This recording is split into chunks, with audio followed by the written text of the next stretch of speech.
tout autour de nous, c'est le cloître de l'abbaye. Devant, c'est le cloître de l'abbaye. Exactement. Et le cloître, pour les moines qui vivaient ici, c'était un endroit de silence, de lecture, de méditation aussi. Et pour les moines, il représentait le jardin d'Éden. C'était le paradis. Le patrimoine se raconte dans Terhistoire, une collection de podcasts produite par la région Centre-Val de Loire et réalisée par Lisa et Jérémy Thomas. On est ravis de vous retrouver pour une deuxième saison de Terhistoire. On va continuer sur ce podcast à rencontrer et vous faire entendre toutes celles et ceux qui découvrent, étudient et font connaître le patrimoine en Centre-Val de Loire. Et pour ce nouvel épisode, on vous emmène dans le sud du Berry, dans le département du Cher, à la découverte d'un patrimoine exceptionnel, un joyau de l'architecture cistercienne, l'abbaye de Noirlac.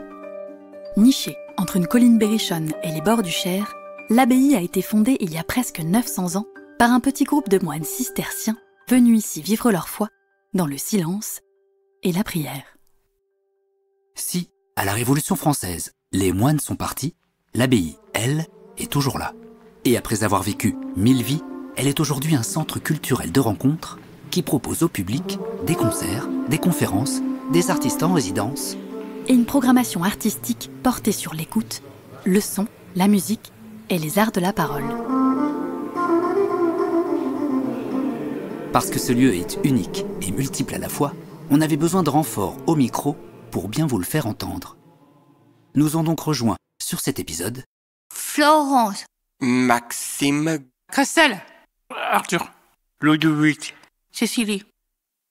Il et elle sont des travailleurs adultes en situation de handicap. Ils viennent de Vierzon et sont basés à l'ESAT, entre Cher et Loire, un établissement dépendant des PEP 18. Alors après avoir préparé ensemble l'enregistrement et la visite, on s'est retrouvés un matin chaud de juillet devant la porte de l'abbaye. Bienvenue à Noirlac. Entrez, je vous en prie. Bonjour, je suis la première. Bonjour madame. Bonjour. Vous allez bien? Très bien. Bonjour madame. Bonjour. tous ensemble, on s'est donné une mission. Vous faire découvrir l'abbaye au fil du son. Saison 2, épisode 4, l'abbaye de Noirlac.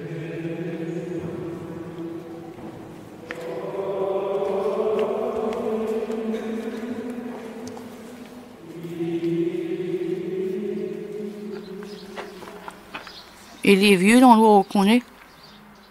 Alors oui, l'endroit où on est, il est très vieux, puisque les premiers moines ils sont arrivés ici en 1136, donc au début du XIIe siècle. Et notre abbaye, elle a été construite entre 1150 et 1230. Dans le cloître de l'abbaye, Anne Tisser, médiatrice du patrimoine à l'abbaye de Noirlac. Donc elle est très très vieille, mais elle est toujours très très belle. Et elle a eu plein de vies, cette abbaye, puisqu'elle a eu des moines ici jusqu'à la Révolution française, donc jusqu'en 1791 exactement. Et après, elle a servi de maison de campagne pour un riche parisien, elle a servi d'usine de porcelaine, elle a été rachetée par le département du Cher en 1909. Et après, elle a encore servi à plein d'autres choses, par exemple de colonies de vacances pour des petits chanteurs à la Croix de Bois.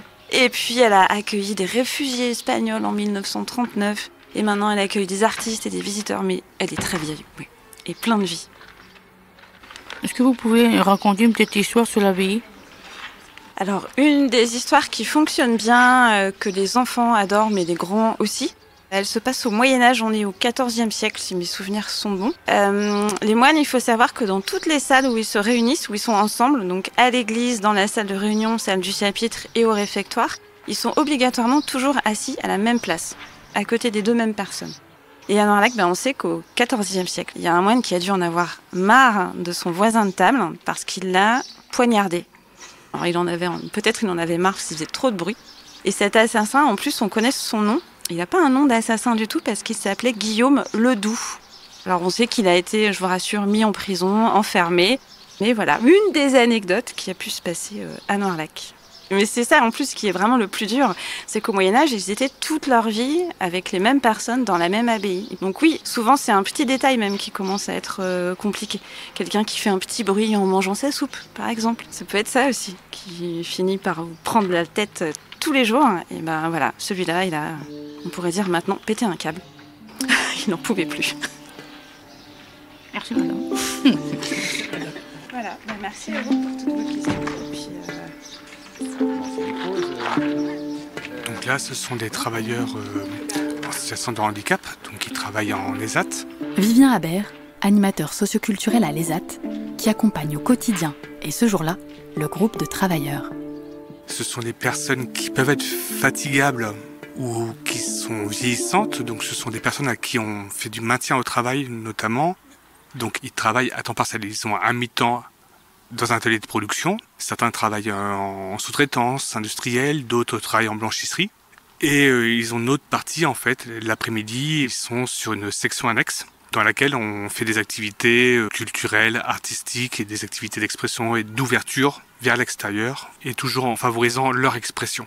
Donc c'est aussi l'occasion d'aller interroger et voir du monde autre que dans leur environnement professionnel. Et avec toute leur sensibilité qui leur appartient, ils ont une richesse aussi que peut-être une personne lambda n'a pas non plus. C'est-à-dire qu'ils réagissent directement, sans filtre, et ça peut être aussi un avantage pour ce genre d'expérience.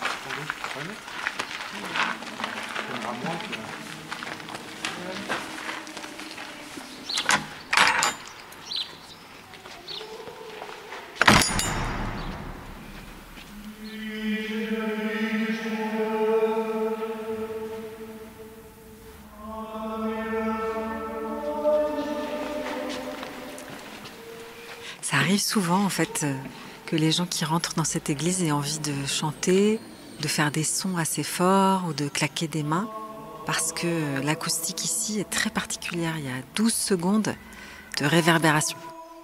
Dans l'église abbatiale, Elisabeth Sanson, directrice de l'abbaye de Noirlac. On peut faire l'essai, hein, écoutez.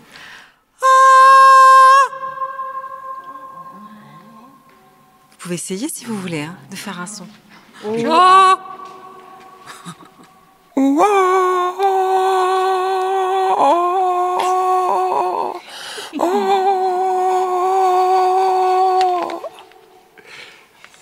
C'est le son qui dure 12 secondes. C'est pas toi qui dois faire un son de 12 secondes. Regardez si j'en fais un. Continue encore.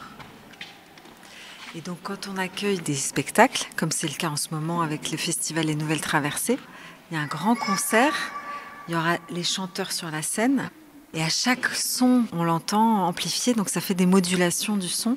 Et donc le registre du Moyen-Âge était fait pour cette acoustique-là.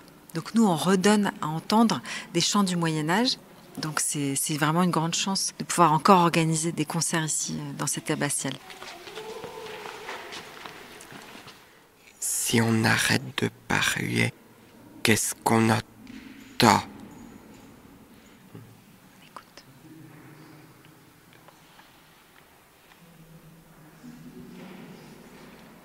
C'est une très belle question parce que, comme ici, c'est un lieu qui est fait pour l'écoute, tout le projet de Noirlac, c'est d'écouter justement, d'essayer de réapprendre à écouter, pas toujours bavarder, parler, donc un peu dans l'héritage des cisterciens. Et l'écoute, c'est ce qui rend disponible à ce qui se passe en nous et autour de nous et aussi dans les autres en fait. Et donc, qu'est-ce qu'on entend ? Aujourd'hui, on entend des bruits de paroles, puisqu'il y a des personnes qui sont en train de visiter l'abbaye et qui chuchotent entre elles. Et en fait, le moindre chuchotement, vous entendez l'ampleur que ça prend. Puisque c'est toujours à cause de cette acoustique. De toute façon, les cisterciens, même s'ils avaient voulu bavarder, ils ne pouvaient pas, parce que s'ils étaient 60, plus les convers qui étaient une centaine, on ne s'entend pas en fait quand on bavarde ici. Donc ça, c'est très frappant dans cet espace de l'église. Souvent, on entend les hirondelles, mais j'ai l'impression qu'elles font la sieste. Et on entend souvent les bruits des portes aussi ici. Comme ça résonne, chaque levier de porte, ça fait du bruit. On entend les bruits des pas, souvent. Vous avez d'autres... Là, on entend les hirondelles. Les hirondelles? Oui. Ouais, les hirondelles. Là, on entend les hirondelles.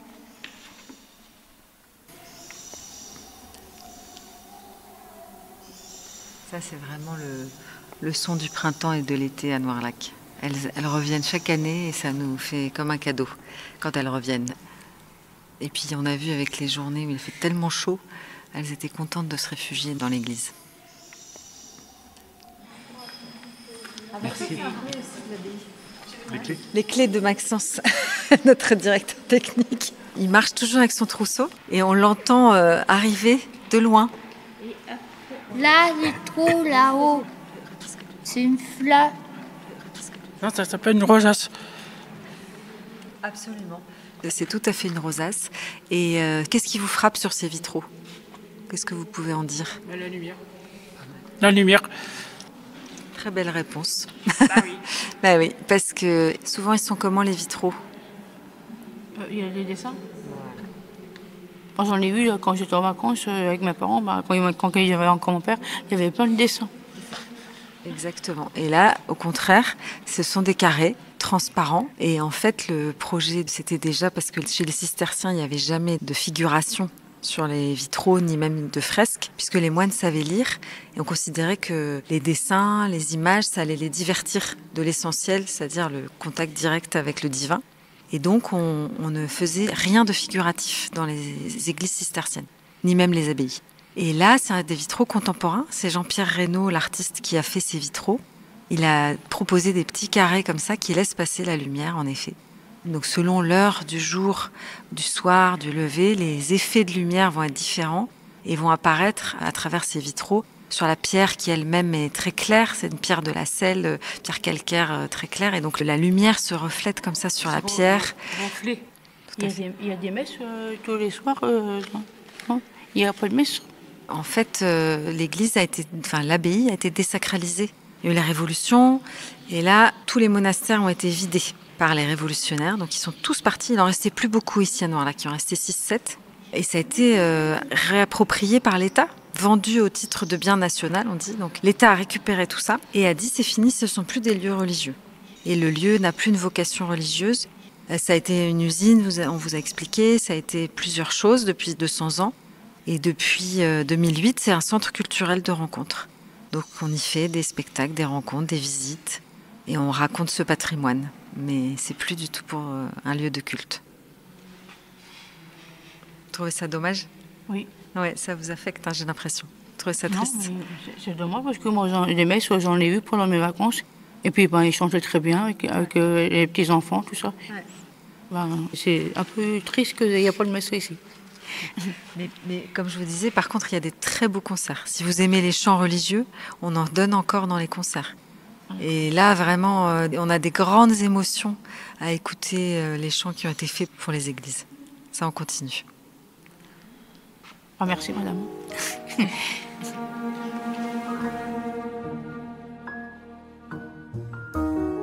Parmi les événements qui jalonnent la saison culturelle à Noirlac, l'un des temps forts, c'est au début de l'été, avec le festival de musique Les Nouvelles Traversées.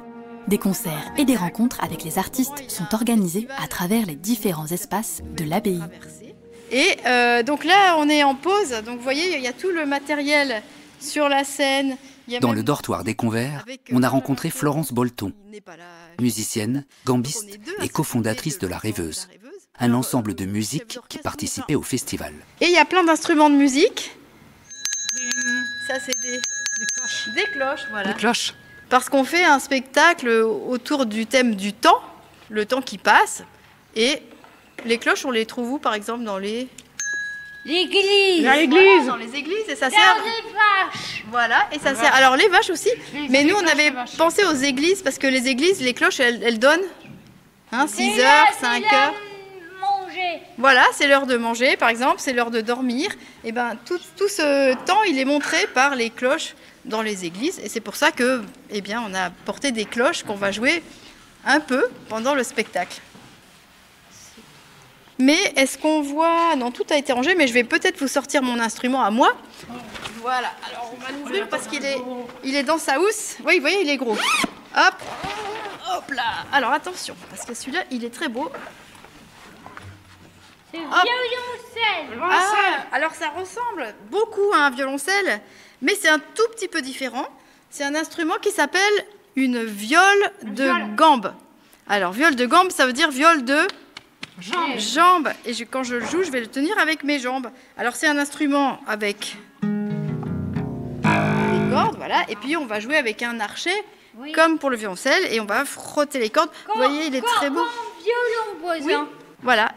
Moi, je joue de la musique, je joue du piano, la passacaille de Handel. Et vous, est-ce que la musique vous fait du bien? La musique, ça fait du bien parce que ça fait des vibrations. Quand je suis un peu énervée, par exemple, souvent, je vais prendre mon instrument et je vais jouer parce que je le sens vibrer, ça fait du bien, voilà, ça fait des ondes positives. Et on dit que ça peut aider à chasser les idées noires, par exemple, à penser à autre chose. Donc oui, la musique, ça fait du bien. Et on est toujours heureux quand on joue. Et Handel, c'est un compositeur qui a connu ces instruments-là. Ils ont disparu, c'est pour ça qu'on les connaît moins aujourd'hui, la viole de gambe. Mais elle existait à l'époque de Handel. Donc Handel, on a connu. On travaille d'ailleurs, nous, sur ce spectacle avec un compositeur. Donc les compositeurs, c'est pas que des gens qui ont vécu il y a longtemps, mais il y en a encore aujourd'hui. Et d'ailleurs, là, c'est magnifique parce que notre compositeur, il est en train de passer la serpillière sur scène. Mais c'est lui qui a écrit une partie de la musique qu'on joue dans le spectacle. Comment on écrit de la musique? Alors, quand on me demande d'écrire de la musique, ou parfois même quand on ne me le demande pas, j'entends des choses directement dans ma tête. Vincent Bouchot. Alors ça n'a rien d'extraordinaire, hein. C'est pas Dieu qui me parle ou des choses comme ça, pas du tout. C'est juste que je suis musicien, j'écoute beaucoup de musique et parfois j'entends comme si j'entendais la musique d'un autre, sauf qu'elle n'existe pas à part dans ma tête. Et ensuite, il va falloir que je puisse la transmettre à d'autres et c'est là que le solfège, ce qu'on appelle le solfège intervient, c'est-à-dire le langage musical. Donc on transmet, le compositeur transmet ce qu'il entend intérieurement à des personnes, des musiciens, des musiciennes qui vont le jouer extérieurement. Voilà. Alors c'est à la fois très compliqué et très simple. Je vais vous jouer un morceau qu'on appelle vielle, justement, qui imite la vielle à roue. Alors déjà, il faut que je vérifie que je sois accordée, mais pour jouer ce morceau, j'ai besoin que de 2 cordes. Donc si j'en ai 2 qui sont accordées, ça va... Voilà, alors ça c'est le son de la viole. Ça peut aller très grave, hein. Là, je descends de plus en plus. Vous voyez? Voilà, alors on va essayer de jouer cette vielle.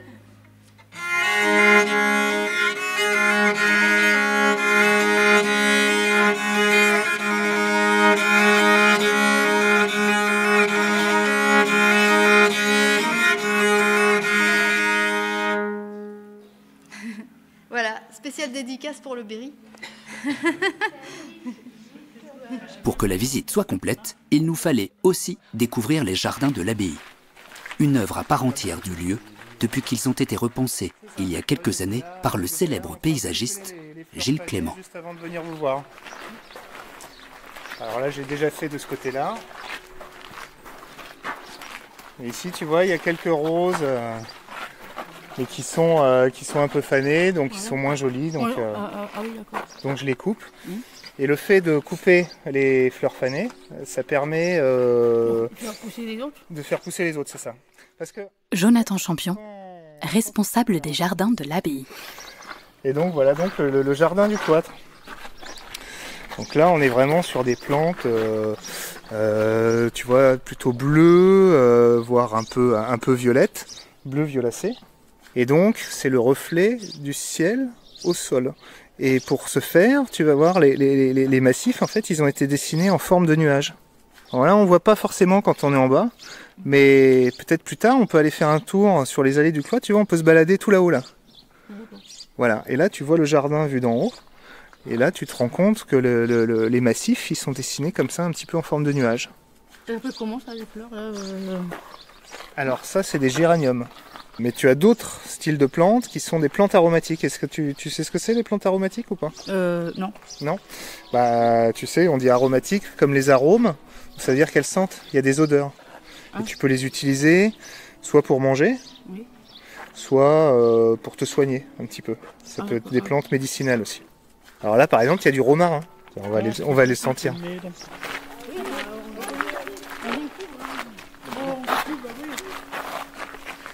Voilà, donc tu peux le prendre, tu le frottes un petit peu dans tes mains, puis tu le sens. fait une odeur. Moi j'adore. Oui, ça sent. On peut faire la cuisine avec. Voilà, on peut faire la cuisine avec, exactement. On peut faire ça là, on peut mettre ça dans le fromage blanc. C'est ça, par exemple. Même dans le poulet, tu peux en mettre. Ouais. N'hésite pas à la frotter. Il va la manger. Mais non, je vais pas la manger. Tu pourrais, hein, regarde. Tu laissais un peu ça. Regarde. Oui. Est-ce que les plantes les font du bruit? Est-ce que les plantes, elles font du bruit? Ça, c'est une bonne question. Oui. Bah, écoutez, oui. Alors, particulièrement, je dirais, quand il y a du vent. Parce que quand il y a du vent, elles bougent et du coup, il y a des frottements. Et puis, alors, peut-être que les plantes ne font pas forcément beaucoup de bruit, mais après, elles amènent aussi des oiseaux, notamment les épis des miscanthus. Voilà, dès qu'ils sortent en hiver, il y a beaucoup de petits oiseaux qui viennent se poser dessus, qui viennent manger les petites graines, qui viennent jouer un peu sur les tiges qui vont et qui viennent comme ça. Dès que je travaille un petit peu le sol, où je bouge un peu la terre, ça fait ressortir quelques vers de terre et tout de suite il y a des petits rouges-gorges qui sont des petits oiseaux qui sont très curieux, qui sont pas très craintifs, donc ils se posent à 1 mètre, à 2 mètres de toi et c'est toujours sympa à observer. Donc voilà, ça fait aussi un petit peu de bruit tout ça. Et il y a aussi les silences. Ça vient se mettre en résonance aussi avec l'histoire de l'abbaye, parce que c'était des moines cisterciens qui vivaient ici, et les moines cisterciens, ils n'avaient pas le droit de parler en journée. Donc le rapport avec les jardins, il s'harmonise un petit peu, parce que il y a beaucoup de silence dans les jardins. Quand j'arrive le matin, il y a presque personne, je travaille, c'est très calme. Puis à un moment donné, ça s'anime un peu plus, que ce soit avec le vent, les oiseaux, avec les visiteurs, avec les concerts aussi. Donc on pourrait dire ça par rapport au son et au jardin. Du coup, on a un petit fond sonore. Je ne saurais pas dire ce que c'est exactement. C'est ce qui va se jouer certainement ce soir ou demain. Donc voilà, ça fait partie des choses étonnantes quand on est ici. C'est des artistes voilà, qui chantent au milieu des jardins et du parc. Voilà, ils répètent pour le concert de ce soir. Et ben voilà, on a terminé notre petite visite des jardins. On a vu toutes les fleurs possibles. Ouais, bah oui. Oui, petite. Bon, ça vous a plu? Oui, très bien, très bien. Bon, bah parfait alors. Parfait. On va aller se mettre sous l'ombre des tilleuls, on va être mieux. Et pour conclure cette découverte de Noirlac par le son, Arthur, un des travailleurs de l'ESAT et accessoirement joueur de vielle à roue, avait ramené son instrument pour le faire résonner dans l'enceinte de l'église abbatiale. Hein? Tu peux faire un morceau si tu veux. 3-4 notes. Ah bah ouais. Tu peux te mettre sur les marches ou sur la scène, assis sur la scène. Parce que ça résonnera encore mieux.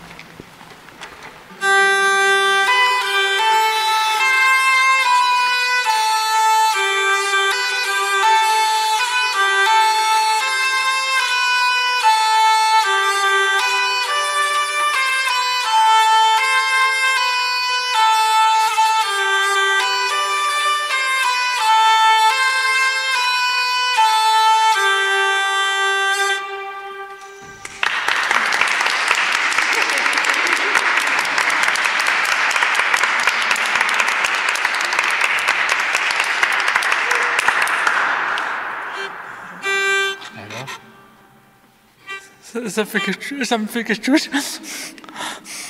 T'as déjà entendu ton instrument qui résonne comme ça? Non. C'est ému, ouf.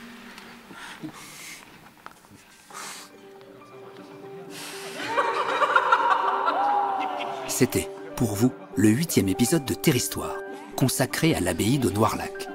Un grand merci à toutes celles et ceux qui ont partagé leur témoignage au micro, à l'abbaye de Noirlac pour son accueil, et un merci bien spécial, évidemment, à Maxime, Florence, Cécilie, Christelle, Arthur et Vivien. Pour retrouver toutes les informations sur l'abbaye de Noirlac, ses activités et ses prochaines actualités, vous avez tous les liens utiles dans le descriptif de cet épisode. Et pour être informé de la sortie du prochain, abonnez-vous au podcast sur votre plateforme d'écoute favorite ou suivez les réseaux sociaux de la région Centre-Val de Loire. À très vite dans Terhistoire. Merci beaucoup. Eh bien, on écoutait. À bientôt.